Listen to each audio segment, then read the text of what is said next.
Assalamu alaikum wa rahmatullahi wa barakatuhu. How are you, dear students? Welcome in e-learning classroom. I'm your computer teacher, Maria Ishfaq, and now we will start our lesson. Okay, dear students, today we will continue our chapter number 7. In last lecture, we learned about analysis and design phase. In today's lesson, we will learn remaining phases. We will learn today, first of all, development and test phase. When design is completed, you know which type of things you want on your form, which are the categories.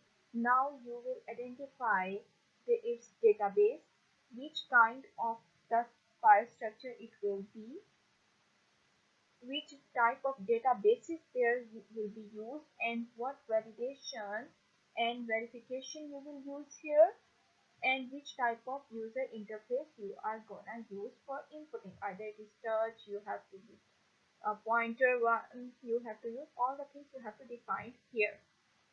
After defining all the things, you can see here, this is a booklet, book table. You can see here all the data types here, like book name, it will be text, book ID will be number. All the things you have to define in which field you want text, in which field you want numbers. Okay, so these all the things when you define, you can put your validations here. Only numbers are allowed, only text are allowed, and now you will start your development. In the development and testing phase, when we are developing very big softwares, you have to divide them in different modules. Like when we are making our software for whole school, then there are different modules for it. For example, the student registration module, then there will be module for attendance, for research, different modules are here. You will not start all together. First, you will take only one module. Like you will first of all you will develop our student registration module. This part of the software you will develop. You will test it in different ways. I will tell you how we have to do the testing. You will put either in the text field, if you are entering number, it is giving you the validation or not. It is accepting text in telephone numbers. All the things you have to test. Then you will move on module 2. When you will complete module 2, you will combine, you will assemble this module with module 1, and now together you will testing it. First you made module 1, you tested it. You made module 2, you tested it. Now you assemble these two, and now together you will test it. Same like the next module, and the whole program, whole software you will make in this way.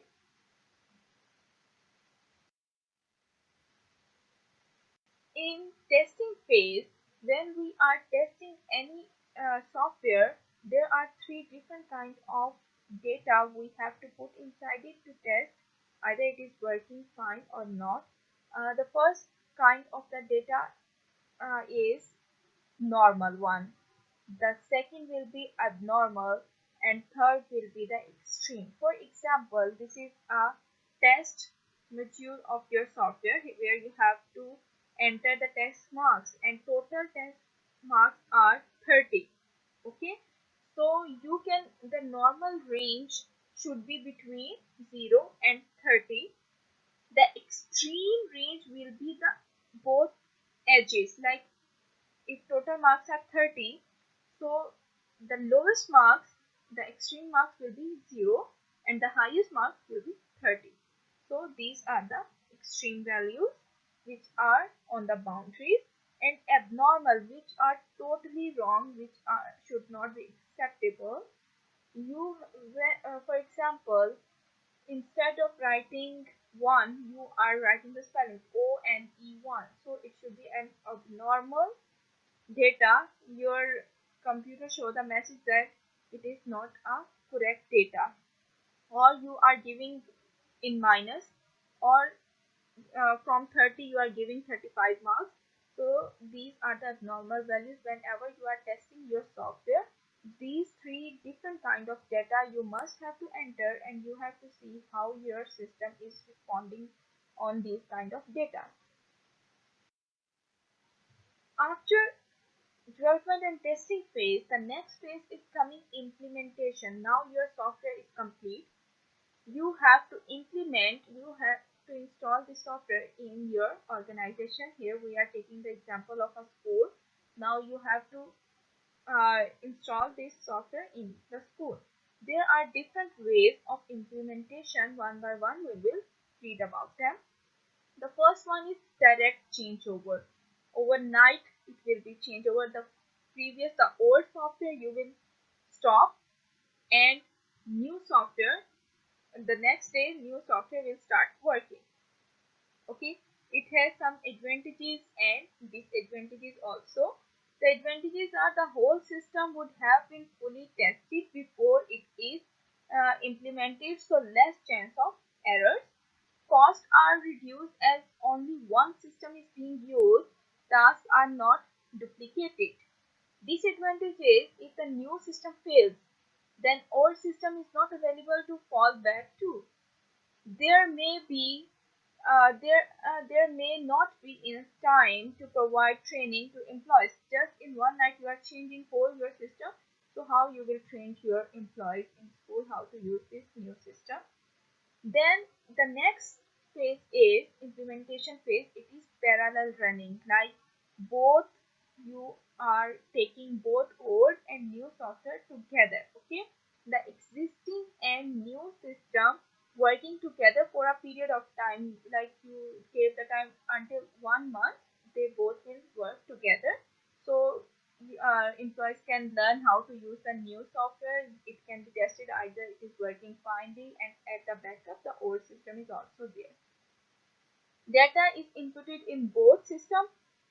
They are running at the same time.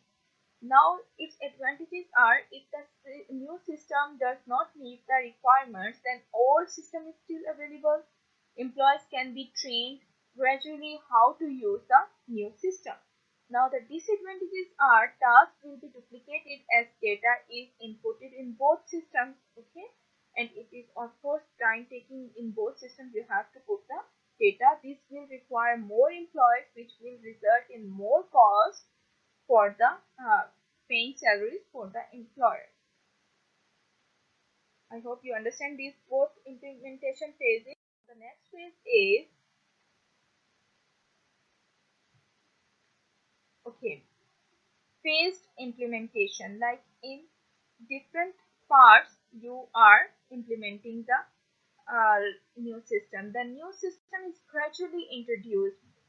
Like one module is completed, you implemented it. The second module completed, you implemented this. So in phases you are doing. The new system is gradually introduced when parts of the new system are working at the satisfactory level.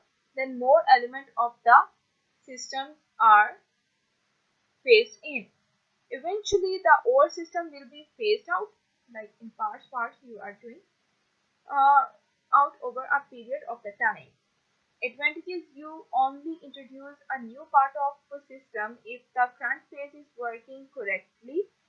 If a part of the new system does not meet the requirements, then you can always go back to point of the system which was working. Disadvantages are time consuming, as every part of the system which is implemented need to be evaluated. A number of training sessions would be required whenever you are implementing a new module, a new phase. You have to give the training to employees how to use this one. Either you are just in one time you are implementing, one time you have to give the training. But here for each phase you have to give the training. Now the last one is pilot running. The new system is piloted in one part of the organization. For example, this organization is a chain of the restaurants or a chain of the schools. So you will just implement it into only one building, in only in one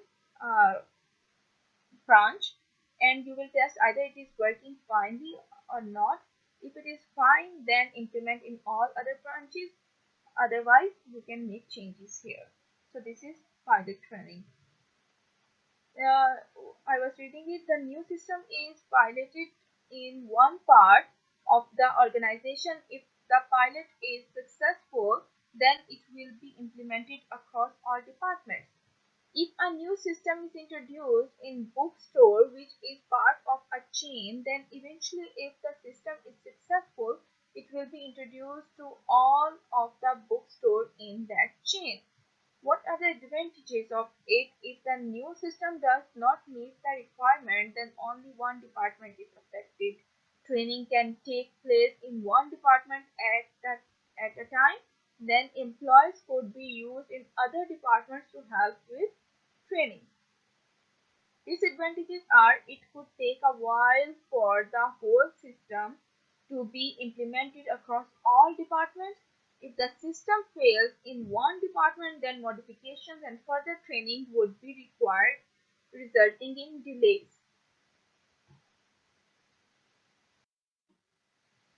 Now, girls, the next phase of the system life cycle is documentation. I told you in the starting also, whenever you are making any software, you have to do a two type of documentation. One is user documentation and one is technical documentation.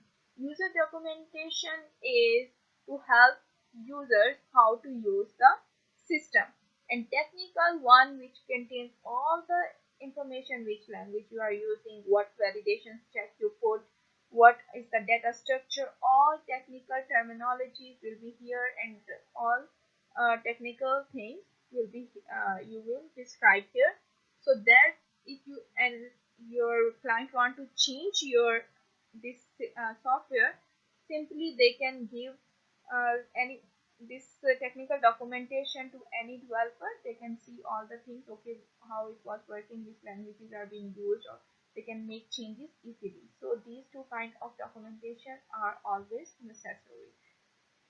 Now, the last thing after documentation, there is evaluation.